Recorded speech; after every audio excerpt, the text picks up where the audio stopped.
Hi, my name's Jessica, and I wanted to share my story of how I came about with the diagnosis of POTS and dysautonomia.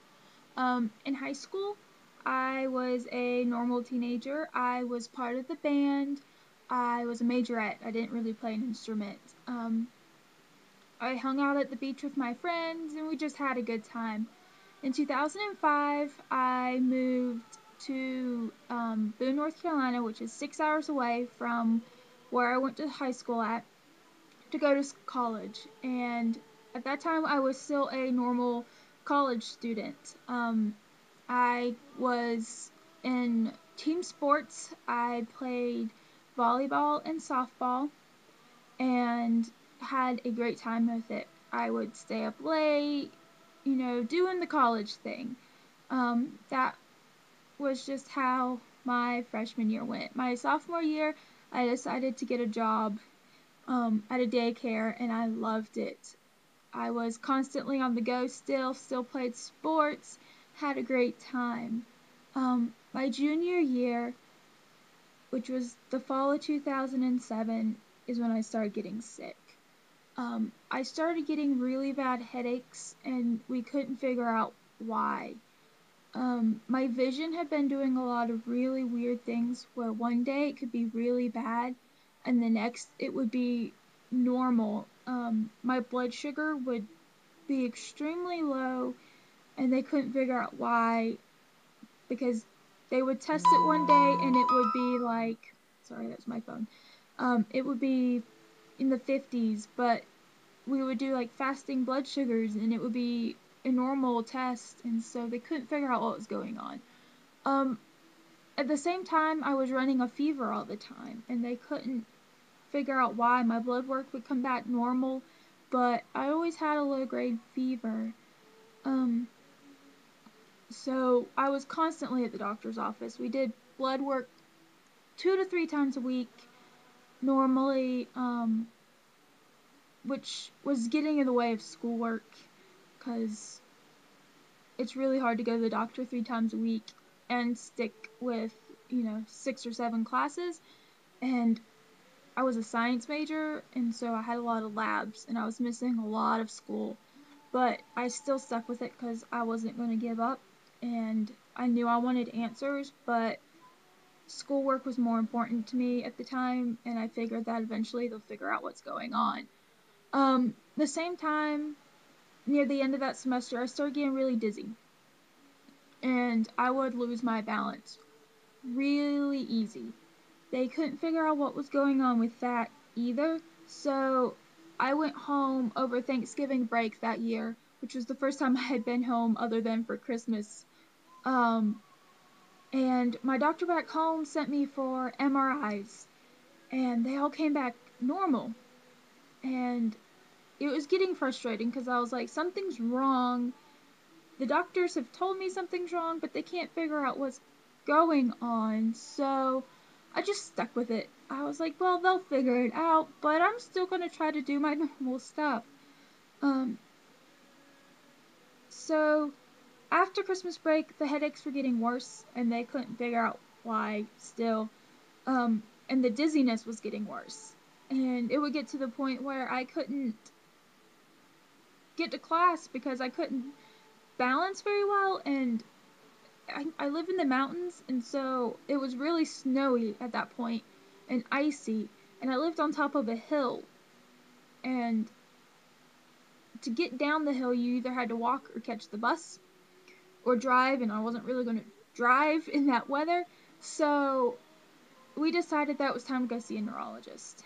And I have the best neurologist in Boone. There's only two, so it was really hard to get into her, and it took until March, because I got to go on my birthday, um, which is the end of March. And that was the first time I got to see her. And she decided that I would be put on some medicines for my headaches. So she gave me Neurontin, and it helped. And I had had a problem where I, not I don't have restless leg syndrome, but I thrash really bad in my sleep, and I will kick walls and windows and butt my head against the wall and my nightstand, and it's not restless leg, it's some other movement disorder. And so she said that the Neurontin would help with that and my headaches. And so we decided it was worth a shot to try. She also sent me to go to physical therapy for the dizziness. She sent me, it's called vestibular therapy. And basically, I was learning how to balance again. I had to be able to stand on cushions, which when I started, I couldn't do. I couldn't stand on anything that was uneven. I would fall over. I had trouble walking on stairs, going up and down. I would get really dizzy, and my depth perception was just really bad. So I stuck with physical therapy, and at times I felt worse going to physical therapy because they would push you. And the first day that I was there, I can remember Catherine, who was one of my physical therapists, told me that they are going to push me until I get sick, which meant I would spin in circles was one of the later tests that I had to do. And they would keep doing it, even if I started throwing up, which the dizziness would make me very nauseous. But I would have to do it until I could no longer be sick. I would have to ride a bike and read out loud without being sick. I never quite got all of them, but I was able to gain back a lot more of my balance. And she wasn't entirely sure what that was about, but we just stuck with the physical therapy because at the time it was helping me. Also in the spring of 2009, I was sick all the time. Anytime one of the kids would come to the daycare with a sniffle or a cold or something, I was sick. I would catch it. I was still going to the doctor frequently at that point because we didn't know what was going on. They were still doing blood work. But I had everything. I was constantly on antibiotics or antiviral medicines. It was crazy. Going to class, I was like, someone sneezed, and I was just like, crap, here we go again. But it stopped. That summer, I wasn't nearly as sick once all the kids had gotten past the winter weather and their siblings were no longer in school, so they weren't bringing everything to the daycare. Fall of 2008 was my senior year, or supposed to be my senior year. I was still doing physical therapy at that point. I had done summer classes the last 2 summers to try to make sure that I could graduate on time, but I had to drop back on my classes a lot. I would take maybe 4 classes a semester, 3 if it was all science classes. But that was all I could handle. I was tired all the time. I had so much doctor's appointments. I was still doing physical therapy. I was still having those really bad headaches, and I started having a lot of palpitations. And I had always had a higher heart rate than most people do. My resting heart rate was normally in the 120s anytime anyone checked it, even when I would check it at home. And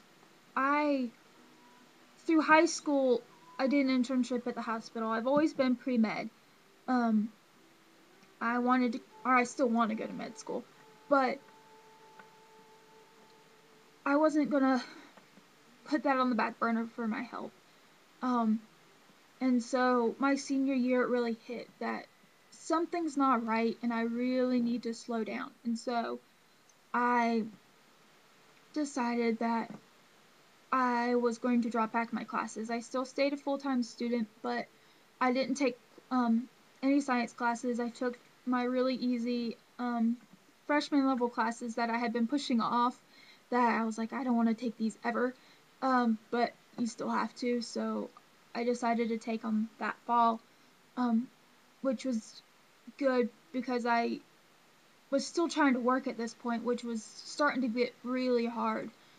The end of that fall of 2008, it was probably December, was the first time I ever ended up in the hospital for any of these symptoms.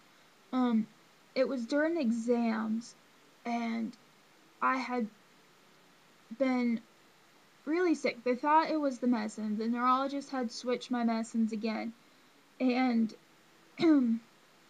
we weren't entirely sure if it was the medicines or not, but I was just got really, really dizzy. More dizzy than I had ever been. I couldn't stand up.